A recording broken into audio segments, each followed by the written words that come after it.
ನೀವು ವೋಟ್ ಹಾಕೋಕೆ ಅಂತ ಮತಗಟ್ಟೆ ಒಳಗೆ ಹೋಗ್ತೀರಾ. ಆದ್ರೆ ಅಲ್ಲಿ ನೀವು ವೋಟ್ ಹಾಕಬೇಕು ಅಂದುಕೊಂಡಂತಹ ಪಕ್ಷದ ಬಟನ್ ಮೇಲೆಯೇ ಟೇಪ್ ಅಂಟಿಸಿದ್ರೆ ಹೇಗಿರುತ್ತೆ? ಹೌದು, ಇಂತಹದ್ದೇ ಒಂದು ಶಾಕಿಂಗ್ ಘಟನೆ ಪಶ್ಚಿಮ ಬಂಗಾಳದ ವಿಐಪಿ ಕ್ಷೇತ್ರವೊಂದರಲ್ಲಿ ನಡೆದಿದೆ. ಸಿಎಂ ಮಮತಾ ಬ್ಯಾನರ್ಜಿ ಅವರ ಸೋದರ ಅಳಿಯನ ಭದ್ರಕೋಟೆಯಲ್ಲಿಯೇ ಇವಿಎಂ ಯಂತ್ರದಲ್ಲಿದ್ದಂತಹ ಬಿಜೆಪಿಯ ಕಮಲದ ಬಟನ್ಗೆ ಟೇಪ್ ಹಾಕಿ ಬ್ಲಾಕ್ ಮಾಡಲಾಗಿದೆ. ಎಸ್, ಪಶ್ಚಿಮ ಬಂಗಾಳದ ಚುನಾವಣಾ ಕಣ ಅಂದ್ರೇನೆ ಅಲ್ಲಿ ರಣರಂಗ ನಿರ್ಮಾಣವಾಗಿರುತ್ತೆ. ಆರೋಪ ಪ್ರತ್ಯಾರೋಪ, ವಾಗ್ವಾದ, ಒಂದಷ್ಟು ವಿವಾದಗಳು ಅಲ್ಲಿ ಸರ್ವೇ ಸಾಮಾನ್ಯ. ಆದರೆ ಬುಧವಾರ ನಡೆದಂತಹ ಎರಡನೇ ಹಂತದ ಮತದಾನದ ವೇಳೆ ಪಶ್ಚಿಮ ಬಂಗಾಳದ ವಿಐಪಿ ಕ್ಷೇತ್ರ ಒಂದರಲ್ಲಿ ನಡೆದಿರುವಂತಹ ಘಟನೆ ಇಡೀ ದೇಶದ ಗಮನವನ್ನ ಸೆಳೆಯುವಂತೆ ಮಾಡಿದೆ. ಬುಧವಾರ ಇಲ್ಲಿನ ಬೀದಿಗಳಲ್ಲಿ ಹಿಂದೆಂದೂ ಕಾಣದಂತಹ ಬಿಗಿ ಭದ್ರತೆ ಇತ್ತು. ಭಯೋತ್ಪಾದಕ ನಿಗ್ರಹ ದಳ, ಎನ್ಐಎ, ಸಿಆರ್ಪಿಎಫ್ ಹಾಗೂ ಸಿಐಎಸ್ಎಫ್ ಯೋಧರು ಕೂಡ ಇಲ್ಲಿನ ಬೀದಿಗಳಲ್ಲಿ ಗಸ್ತನ್ನ ತಿರುಗ್ತಾ ಇದ್ರು. ಅಷ್ಟೇ ಅಲ್ಲ, ಉತ್ತರ ಪ್ರದೇಶದ ಸಿಂಗಂ ಅಂತಾನೆ ಖ್ಯಾತವಾಗಿರುವಂತಹ ಎನ್ಕೌಂಟರ್ ಸ್ಪೆಷಲಿಸ್ಟ್ ಐಪಿಎಸ್ ಅಧಿಕಾರಿ ಅಜಯ್ ಪಾಲ್ ಶರ್ಮಾ ಅವರನ್ನು ಕೂಡ ಇಲ್ಲಿ ವಿಶೇಷವಾಗಿ ನಿಯೋಜನೆ ಮಾಡಲಾಯಿತು. ಇಷ್ಟೊಂದು ಭಾರಿ ಪ್ರಮಾಣದ ಭದ್ರತೆಯ ನಡುವೆಯೂ ಕೂಡ ಇವಿಎಂ ಯಂತ್ರಗಳಿಗೆ ಟೇಪ್ ಅಂಟಿಸಿರುವ ವಿಡಿಯೋಗಳು ಈಗ ಸಾಮಾಜಿಕ ಜಾಲತಾಣದಲ್ಲಿ ವೈರಲ್ ಆಗಿವೆ. ಹಾಗಾದ್ರೆ ಅಷ್ಟಕ್ಕೂ ಈ ಡೈಮಂಡ್ ಹಾರ್ಬರ್ ಕ್ಷೇತ್ರದಲ್ಲಿ ನಡೀತಾ ಇರುವುದು ಏನು? ಇವಿಎಂಗೆ ಟೇಪ್ ಅಂಟಿಸಿದ್ ಯಾಕೆ? ಬಂಗಾಳದ ಲ್ಯಾರಿ ಆಗ್ತಿದೆಯಾ ಅಭಿಷೇಕ್ ಬ್ಯಾನರ್ಜಿ ಕ್ಷೇತ್ರ? ಬನ್ನಿ ಈ ವಿಡಿಯೋದಲ್ಲಿ ಸಂಪೂರ್ಣ ಡಿಕೋಡ್ ಮಾಡೋಣ. ನಾನು ಶಿವಮೂರ್ತಿ ಸರ್ಬಾ.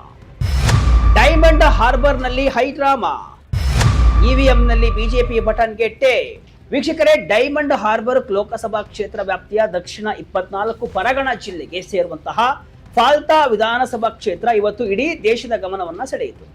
ಆ ಕ್ಷೇತ್ರದ ಹಲವು ಮತಗಟ್ಟೆಗಳಲ್ಲಿ ಟೇಪ್ ಅಂಟಿಸಿರುವಂತಹ ಘಟನೆ ಬೆಳಕಿಗೆ ಬಂದಿದೆ.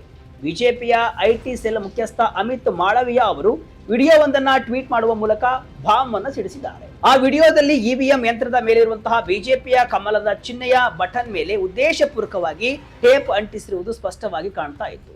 ಹಲವಾರು ಮತಗಟ್ಟೆಗಳಲ್ಲಿ ಬಿಜೆಪಿಗೆ ಮತ ಹಾಕುವ ಆಯ್ಕೆಯನ್ನೇ ಟೇಪ್ ಬಳಸಿ ಬ್ಲಾಕ್ ಮಾಡಲಾಗಿದೆ. ಇದೇ ನೋಡಿ Diamond Harbour model. Mamata Banerjee ಅವರ ಸೋದರಳಿಯ ಅಭಿಷೇಕ್ ಬ್ಯಾನರ್ಜಿ ತಮ್ಮ ಲೋಕಸಭಾ ಸ್ಥಾನವನ್ನ ಭದ್ರಪಡಿಸಿಕೊಳ್ಳಲು ಬಳಸಿದಂತಹ ಅದೇ ಹಳೆಯ ಟೆಂಪ್ಲೇಟ್ ಇದು ಅಂತ ಅಮಿತ್ ಮಾಳವಿಯಾ ಗಂಭೀರವಾಗಿ ಆರೋಪವನ್ನ ಮಾಡಿದ್ದಾರೆ. ಹಲವಾರು ಬೂತ್ಗಳನ್ನ ಹೈಜಾಕ್ ಮಾಡಲಾಗಿದೆ ಅಂತ ಅವರು ಕೂಡ ದೂರಿದ್ದಾರೆ. ಆದ್ರೆ ಆಡಳಿತಾರೂಢ ತೃಣಮೂಲ ಕಾಂಗ್ರೆಸ್ ಮಾತ್ರ ಈ ಎಲ್ಲಾ ಆರೋಪಗಳನ್ನ ಸಾರಾಸಗಟಾಗಿ ತಳ್ಳಿ ಹಾಕಿದೆ. ಆಕ್ಷನ್ ಮೋಡ್ಗೆ ಇಳಿದ ಎಲೆಕ್ಷನ್ ಕಮಿಷನ್.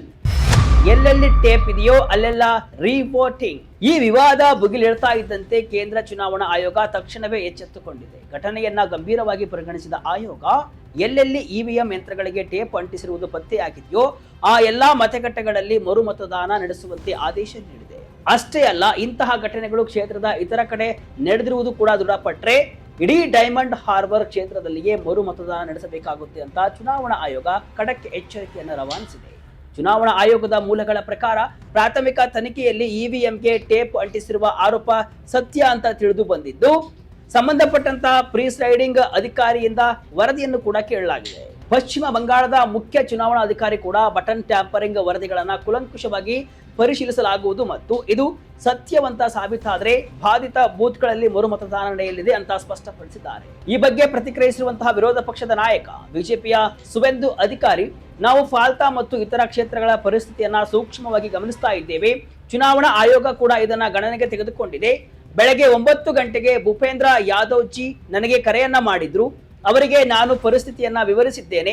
ಸ್ವಲ್ಪ ಸಮಯದ ಹಿಂದಷ್ಟೇ ನಮ್ಮ ನಾಯಕರಾದ ಗೃಹ ಸಚಿವ ಅಮಿತ್ ಶಾ ಜಿ ಕೂಡ ನನಗೆ ಕರೆಯನ್ನ ಮಾಡಿದ್ರು. ಅವರಿಗೂ ನಾನು ಫಾಲ್ತಾ ಘಟನೆಯ ಬಗ್ಗೆ ಸಂಪೂರ್ಣವಾಗಿ ತಿಳಿಸಿದ್ದೇನೆ. ಇದು ಟಿಎಂಸಿಯ ಹಳೆಯ ತಂತ್ರ, ನಾವು ಸೂಕ್ತ ಕ್ರಮ ಕೈಗೊಳ್ಳುತ್ತೇವೆ ಅಂತ ಗುಡುಗಿದ್ದಾರೆ. ಏನಿದು ಡೈಮಂಡ್ ಹಾರ್ಬರ್ ಕ್ಷೇತ್ರದ ಕಹಾನಿ? ಟಿಎಂಸಿಗೆ ಅಭಿಷೇಕ್ ಬ್ಯಾನರ್ಜಿಗೆ ಇದು ಯಾಕಿಷ್ಟು ಮುಖ್ಯ? ವೀಕ್ಷಕರೇ, ಇಷ್ಟೊತ್ತು ಹೇಳಿದ್ದು ಇವತ್ತು ನಡೆದಿರೋದು. ಈಗ ರಿಯಲ್ ಮ್ಯಾಟರ್ಗೆ ಬರೋಣ. ಈ ಡೈಮಂಡ್ ಹಾರ್ಬರ್ ಟಿಎಂಸಿಗೆ ಯಾಕಿಷ್ಟು ಮುಖ್ಯ?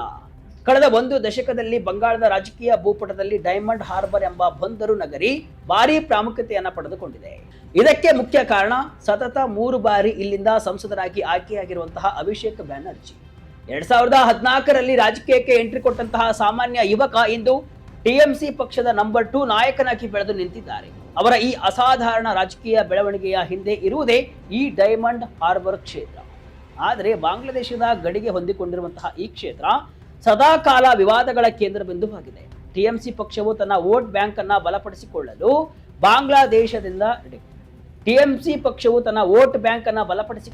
ಬಾಂಗ್ಲಾದೇಶದಿಂದ ಅಕ್ರಮ ನುಸುಳುಕೋರರಿಗೆ ಮುಕ್ತ ಅವಕಾಶ ನೀಡ್ತಾ ಇದೆ ಎಂಬುದು ಬಿಜೆಪಿಯ ಪ್ರಮುಖ ಆರೋಪ. ಕೇವಲ ಬಿಜೆಪಿ ಮಾತ್ರವಲ್ಲ, ಕಾಂಗ್ರೆಸ್ ಎಡಪಕ್ಷಗಳ ಮೈತ್ರಿಕೂಟ ಕೂಡ ಡೈಮಂಡ್ ಹಾರ್ಬರ್ ಅಕ್ರಮ ಚಟುವಟಿಕೆಗಳು ಮತ್ತು ಗಡಿಯಾಚೆಗಿನ ಕಳ್ಳ ಸಾಗಣೆಯ ಅಡ್ಡೆಯಾಗಿದೆ ಅಂತ ಪದೇ ಪದೇ ಆರೋಪಿಸುತ್ತಲೇ ಬಂದಿದೆ. ಈ ಅಕ್ರಮ ಚಟುವಟಿಕೆಗಳಿಂದ ಬರುವಂತಹ ಹಣವು ಟಿಎಂಸಿಗೆ ಫಂಡಿಂಗ್ ಆಗ್ತಿದೆ ಎಂಬುದು ವಿಪಕ್ಷಗಳ ಗಂಭೀರ ಆರೋಪ. ಇನ್ನು ಕೆಲವೇ ವರ್ಷಗಳ ಹಿಂದಿನವರೆಗೂ ಕೂಡ ಈ ಡೈಮಂಡ್ ಹಾರ್ಬರ್ ಮತ್ತು ಕ್ಯಾನಿಂಗ್ ಪ್ರದೇಶಗಳು ಮಾನವ ಕಳ್ಳ ಸಾಗಣೆಯ ಕುಖ್ಯಾತ ತಾಣಗಳು ಆಗಿದ್ವು ಎಂಬುದು ಕೂಡ ಮರೆಯುವಂತಿಲ್ಲ. ಬಂಗಾಳದ ಲ್ಯಾರಿ ಆಯ್ತಾ ಡೈಮಂಡ್ ಹಾರ್ಬರ್. ವೀಕ್ಷಕರೇ, ಸಾಮಾಜಿಕ ಜಾಲತಾಣಗಳಲ್ಲಿ ಈ ಕ್ಷೇತ್ರದ ಬಗ್ಗೆ ಭಾರಿ ಚರ್ಚೆ ನಡೀತಾ ಇದೆ. ಸ್ನೈಪರ್ ಎಂಬ ಹ್ಯಾಂಡಲ್ ಮೂಲಕ ಪೋಸ್ಟ್ ಮಾಡಿರುವಂತಹ ರಾಜಕೀಯ ತಜ್ಞರೊಬ್ಬರು ಡೈಮಂಡ್ ಹಾರ್ಬರ್ ಬಗ್ಗೆ ಟಿಎಂಸಿ ಬಹಳ ಸೆನ್ಸಿಟಿವ್ ಆಗಿದೆ, ಸಿಎಪಿಎಫ್ ನ ಡಿಜಿ ಕೂಡ ಅಲ್ಲಿಯೇ ಮುಖ ಮೂಡಿದ್ದಾರೆ ಅಂತ ಟ್ವೀಟ್ ಮಾಡಿದ್ದಾರೆ. ಇದಕ್ಕೆ ಪ್ರತಿಕ್ರಿಯಿಸಿರುವಂತಹ ಬಿಜೆಪಿ ಕಾರ್ಯಕರ್ತರೊಬ್ಬರು, ಟಿಎಂಸಿಯ ಲ್ಯಾರಿ ಅಂದ್ರೆ ಅದು ಡೈಮಂಡ್ ಹಾರ್ಬರ್, ಸುಂದರ್ ಬನ್ಸ್ ಮತ್ತು ಬಾಂಗ್ಲಾದೇಶದ ಗಡಿಗೆ ಇದು ಹತ್ತಿರವಿರುವುದರಿಂದ ಇಲ್ಲಿ ಇಂಧನ ಕಳ್ಳ ಸಾಗಣೆ ಎಗ್ಗಿಲ್ಲದೆ ನಡೆಯುತ್ತೆ ಅಂತ ಆರೋಪಿಸಿದ್ದಾರೆ. ಅಷ್ಟಕ್ಕೂ ಈ ಲ್ಯಾರಿ ಅಂದ್ರೆ ಏನ್ ಗೊತ್ತಾ? ಲ್ಯಾರಿ ಎಂಬುದು ಪಾಕಿಸ್ತಾನದ ಕರಾಚಿ ನಗರದ ಒಂದು ಪ್ರದೇಶ. ತನ್ನ ಗ್ಯಾಂಗ್ ವಾರ್ಗಳು, ರಕ್ತಪಾತ ಮತ್ತು ಕ್ರಿಮಿನಲ್ ನೆಟ್ವರ್ಕ್ಗಳಿಗೆ ಈ ಪ್ರದೇಶ ಕುಖ್ಯಾತಿಯನ್ನ ಪಡೆದುಕೊಂಡಿದೆ. ದುರಂತರ ಚಿತ್ರದಲ್ಲಿ ಚಿತ್ರಿಸಿದಂತೆ ಇದೊಂದು ಅಪರಾಧಗಳ ತಾಣ. ವಿಪಕ್ಷಗಳು ಈಗ ಡೈಮಂಡ್ ಹಾರ್ಬರ್ ಅನ್ನ ಅದೇ ಲ್ಯಾರಿಗೆ ಹೋಲಿಸ್ತಾ ಇವೆ. ಡೈಮಂಡ್ ಹಾರ್ಬರ್ ನಲ್ಲಿ ಸದಾ ಭಯ ಮತ್ತು ಬೆದರಿಕೆಯ ವಾತಾವರಣ ಇರುತ್ತೆ ಅಂತ ವಿರೋಧ ಪಕ್ಷದ ನಾಯಕರು ಈಗ ಹೇಳ್ತಾರೆ. ಚುನಾವಣೆಗೂ ಮುನ್ನ ವಿರೋಧ ಪಕ್ಷದ ನಾಯಕರು ಮತ್ತು ಕಾರ್ಯಕರ್ತರ ಮೇಲೆ ಸುಳ್ಳು ಪ್ರಕರಣಗಳನ್ನು ದಾಖಲಿಸಲು ಪೊಲೀಸರು ಸದಾ ಸಿದ್ಧರಿರ್ತಾರೆ ಎಂಬುದು ಕೂಡ ದಿ ವೈರ್ ರಿಪೋರ್ಟ್ ಕೂಡ ಮಾಡಿದೆ. ಡೈಮಂಡ್ ಹಾರ್ಬರ್ ಬಹುಕಾಲದಿಂದಲೂ ಕ್ರಿಮಿನಲ್ ಚಟುವಟಿಕೆಗಳ ತಾಣವಾಗಿ ಮತ್ತು ಚುನಾವಣಾ ಅಕ್ರಮಗಳ ಕೇಂದ್ರವಾಗಿ ಕುಖ್ಯಾತಿಯನ್ನ ಪಡೆದಿದೆ ಅಂತ ಅಮಿತ್ ಮಾಳವಿಯಾ ಟೀಕಿಸಿದ್ದಾರೆ. ಏನಿದು ಡೈಮಂಡ್ ಹಾರ್ಬರ್ ಮಾಡೆಲ್? ವಿಪಕ್ಷಗಳ ಆರೋಪಕ್ಕೆ ಟಿಎಂಸಿ ತಿರುಗೇಟು ಏನು? ಇಷ್ಟೆಲ್ಲ ಆರೋಪಗಳಿದ್ರೂ ಕೂಡ ಕಳೆದ 10 ವರ್ಷಗಳಲ್ಲಿ ಟಿಎಂಸಿ ಈ ಕ್ಷೇತ್ರದಲ್ಲಿ ಗಳಿಸಿರುವಂತಹ ಮತಗಳ ಅಂತರ ವಿಪಕ್ಷಗಳ ನಿದ್ದೆಗೆಡಿಸಿದೆ. ಅಂಕಿಅಂಶಗಳನ್ನ ನೋಡುವುದಾದ್ರೆ 2019ರ ಲೋಕಸಭಾ ಚುನಾವಣೆಯಲ್ಲಿ ಅಭಿಷೇಕ್ ಬ್ಯಾನರ್ಜಿ 3.2 ಲಕ್ಷ ಮತಗಳ ಭಾರಿ ಅಂತರದಿಂದ ಗೆದ್ದಿದ್ರು. 2024ರ ಲೋಕಸಭಾ ಚುನಾವಣೆಯಲ್ಲಿ ಈ ಅಂತರ ಬರೋಬ್ಬರಿ 7.1 ಲಕ್ಷ ಮತಗಳಿಗೆ ಏರಿಕೆಯಾಗಿತ್ತು. ಇನ್ನು ಕಳೆದ ಪಂಚಾಯತ್ ಚುನಾವಣೆಗಳಲ್ಲಂತೂ ಕೂಡ ತೃಣಮೂಲ ಕಾಂಗ್ರೆಸ್ನ ಹೆಚ್ಚಿನ ಬ್ಲಾಕ್ಗಳನ್ನು ಅವಿರೋಧವಾಗಿ ಗೆದ್ದುಕೊಂಡಿತ್ತು. ಟಿಎಂಸಿ ಈ ಎಲ್ಲಾ ಅಕ್ರಮದ ಆರೋಪಗಳನ್ನು ತಳ್ಳಿ ಹಾಕಿದೆ. ವಿಪಕ್ಷಗಳ ಆರೋಪಕ್ಕೆ ವ್ಯತಿರಿಕ್ತವಾಗಿ ಈ ಬಾರಿ ಬಹುಮತವು ಅಭಿಷೇಕ್ ಬ್ಯಾನರ್ಜಿ ಮೇಲಿನ ಜನರ ಪ್ರೀತಿ ಮತ್ತು ಡೈಮಂಡ್ ಹಾರ್ಬರ್ ನಲ್ಲಿ ಅವರು ಮಾಡಿರುವಂತಹ ಅಭಿವೃದ್ಧಿ ಕಾರ್ಯಗಳಿಗೆ ಕನ್ನಡಿಯಾಗಿದೆ ಅಂತ ಟಿಎಂಸಿ ಹೇಳುತ್ತೆ. ಕಲ್ಯಾಣ ಯೋಜನೆಗಳು ಮತ್ತು ಆರೋಗ್ಯ ಮೂಲಸೌಕರ್ಯಗಳ ಅಭಿವೃದ್ಧಿಯ ಮಿಶ್ರಣವಾಗಿರುವಂತಹ ಡೈಮಂಡ್ ಹಾರ್ಬರ್ ಮಾಡೆಲ್ ಅನ್ನ ಟಿಎಂಸಿ ಆಗಾಗ ಪ್ರಸ್ತಾಪಿಸುತ್ತೆ. ಕೋವಿಡ್-19 ಸಾಂಕ್ರಾಮಿಕದ ಸಮಯದಲ್ಲಿ ಅಭಿಷೇಕ್ ಬ್ಯಾನರ್ಜಿ ಅವರು ಕ್ಷೇತ್ರದಲ್ಲಿ ಮಾಡಿದ ಕೆಲಸಗಳು ಭಾರಿ ಗಮನವನ್ನು ಸೆಳೆದಿದ್ದವು. ಅವರ ಬೆಂಬಲಿಗರು ಕ್ಷೇತ್ರದ ಪ್ರತಿಯೊಂದು ಬ್ಲಾಕ್ನಲ್ಲೂ ಕೂಡ ಸಮುದಾಯ ಅಡುಗೆ ಮನೆಗಳನ್ನ ನಡೆಸಿ ಉಚಿತ ಆಹಾರ ಪಟ್ಟಣಗಳನ್ನು ಪೂರೈಸಿದ್ರು. 2022ರಲ್ಲಿ ಅವರು ಏಕ್ ಡಾಕೆ ಅಭಿಷೇಕ್ ಎಂಬ ಯೋಜನೆಯನ್ನ ಪ್ರಾರಂಭಿಸಿದ್ರು. ಇದರಲ್ಲಿ ಕ್ಷೇತ್ರದ ಜನರು ತಮ್ಮ ಸಮಸ್ಯೆಗಳನ್ನ ಹೇಳಿಕೊಳ್ಳಲು ಟೋಲ್ ಫ್ರೀ ಸಂಖ್ಯೆಯ ಮೂಲಕ ನೇರವಾಗಿ ಅವರ ಕಚೇರಿಯನ್ನ ಸಂಪರ್ಕಿಸಬಹುದಾಗಿತ್ತು. ಆದರೆ ಅಭಿಷೇಕ್ ಅವರಿಗೆ ಅತಿ ಹೆಚ್ಚು ಪ್ರಶಂಸೆ ತಂದುಕೊಟ್ಟಿದ್ದು ಶ್ರದ್ಧಾರ್ಘ್ಯ ಎಂಬ ಯೋಜನೆ. ಇದರ ಅಡಿಯಲ್ಲಿ ಸಾವಿರಾರು ಟಿಎಂಸಿ ಕಾರ್ಯಕರ್ತರು ಸ್ವಯಂ ಪ್ರೇರಿತವಾಗಿ ಹಣವನ್ನು ಸಂಗ್ರಹಿಸಿ ಕ್ಷೇತ್ರದ ಸುಮಾರು 70,000 ಹಿರಿಯ ನಾಗರಿಕರಿಗೆ ಮಾಸಿಕ 1,000 ರೂಪಾಯಿ ಪಿಂಚಣಿಯನ್ನು ನೀಡುತ್ತಿದ್ದಾರೆ. ಯುಪಿಯ ಸಿಂಗಂ ಅಜಯ್ ಶರ್ಮಾ ನಿಯೋಜನೆ. ಅವರು ಸಿಂಗಂ ಆದ್ರೆ ನಾನು ಪುಷ್ಪ ಎಂದ ಟಿಎಂಸಿ ಅಭ್ಯರ್ಥಿ. ಒಂದೆಡೆ ಅಭಿವೃದ್ಧಿಯ ಮಾತುಗಳಿದ್ರೆ ವಿಪಕ್ಷಗಳು ಮಾತ್ರ ಈ ಡೈಮಂಡ್ ಹಾರ್ಬರ್ ಮಾಡೆಲ್ ಅನ್ನ ಟಿಎಂಸಿಯ ಭಯೋತ್ಪಾದನೆಯ ಆಡಳಿತ ಅಂತ ಕುಟುಕಿದ್ದಾರೆ. ಈ ಬಾರಿಯ ಚುನಾವಣೆಯಲ್ಲಿ ಫಾಲ್ತಾ ಕ್ಷೇತ್ರದಲ್ಲಿ ಟಿಎಂಸಿ ಜಹಾಂಗೀರ್ ಖಾನ್ ಎಂಬುವರನ್ನ ಬಿಜೆಪಿಯ ದೇಬಾಂಶು ಪಾಂಡಾ ವಿರುದ್ಧ ಕಣಕ್ಕಿಳಿಸಿದೆ. ಎಡರಂಗದಿಂದ ಶಂಭುನಾಥ್ ಕುರ್ಮಿ ಮತ್ತು ಕಾಂಗ್ರೆಸ್ ಅಭ್ಯರ್ಥಿ ಅಬ್ದುಲ್ ರಜಾಕ್ ಮೊಲ್ಲಾ ಕೂಡ ಕಣದಲ್ಲಿ ಇದ್ದಾರೆ. ಚುನಾವಣಾ ಪ್ರಚಾರದ ವೇಳೆ ಟಿಎಂಸಿಯ ಜಹಾಂಗೀರ್ ಖಾನ್ ಮತ್ತು ಚುನಾವಣಾ ಆಯೋಗದಿಂದ ನೇಮಕಗೊಂಡಂತಹ ಐಪಿಎಸ್ ಅಧಿಕಾರಿ ಅಜಯ್ ಪಾಲ್ ಶರ್ಮಾ ನಡುವಿನ ಮುಖಾಮುಖಿ ಭಾರಿ ಸುದ್ದಿಯಾಗಿತ್ತು. ಉತ್ತರ ಪ್ರದೇಶದ ಎನ್ಕೌಂಟರ್ ಸ್ಪೆಷಲಿಸ್ಟ್ ಆಗಿರುವಂತಹ ಅಜಯ್ ಪಾಲ್ ಶರ್ಮಾ ಅವರು ಮತದಾರರ ಮೇಲಿನ ಬೆದರಿಕೆಯನ್ನ ತಡೆಯಲು ದಾಳಿಗಳನ್ನ ನಡೆಸಿದಾಗ ಜಹಾಂಗೀರ್ ಖಾನ್ ಮಾಧ್ಯಮಗಳ ಮುಂದೆ ಅವರು ಸಿಂಗಂ ಆದ್ರೆ ನಾನು ಪುಷ್ಪ ಅಂತ ಸವಾಲನ್ನ ಹಾಕಿದ್ರು. ಇದಕ್ಕೂ ಮುನ್ನ ಅಜಯ್ ಪಾಲ್ ಶರ್ಮಾ ರೂಲ್ಸ್ ಪ್ರಕಾರ ಇದ್ರೆ ಸರಿ, ಆಮೇಲೆ ಅಳಬೇಡಿ ಅಂತ ವಾರ್ನಿಂಗ್ ಕೊಟ್ಟಿದ್ರು. ಇವರನ್ನ ಉತ್ತರ ಪ್ರದೇಶದಿಂದ ಕರೆಸಿ ಚುನಾವಣಾ ಆಯೋಗ ಇಲ್ಲಿ ನೇಮಿಸಿತ್ತು. ವಿವಾದದ ಬೆನ್ನಲ್ಲೇ ಒಂದಿಷ್ಟು ಅಧಿಕಾರಿಗಳನ್ನ ಕೂಡ ಚುನಾವಣಾ ಆಯೋಗ ವರ್ಗಾವಣೆ ಮಾಡಿ ಆದೇಶವನ್ನು ಹೊರಡಿಸಿದೆ. ಒಟ್ನಲ್ಲಿ ಪಶ್ಚಿಮ ಬಂಗಾಳದ ಡೈಮಂಡ್ ಹಾರ್ಬರ್ ಕೇವಲ ಒಂದು ಕ್ಷೇತ್ರವಾಗಿ ಉಳಿದಿಲ್ಲ, ಅದೊಂದು ಪ್ರತಿಷ್ಠೆಯ ಕಣವಾಗಿದೆ. ಒಂದೆಡೆ ಇವಿಎಂಗೆ ಟೇಪ್ ಅಂಟಿಸಿದ ಮತಗಟ್ಟೆ ವಶಪಡಿಸಿಕೊಂಡ ಆರೋಪಗಳಿದ್ರೆ, ಇನ್ನೊಂದು ಕಡೆ ಅಭಿವೃದ್ಧಿ ಮತ್ತು ಕಲ್ಯಾಣ ಯೋಜನೆಗಳ ಮಾತುಗಳು ಕೂಡ ಇವೆ.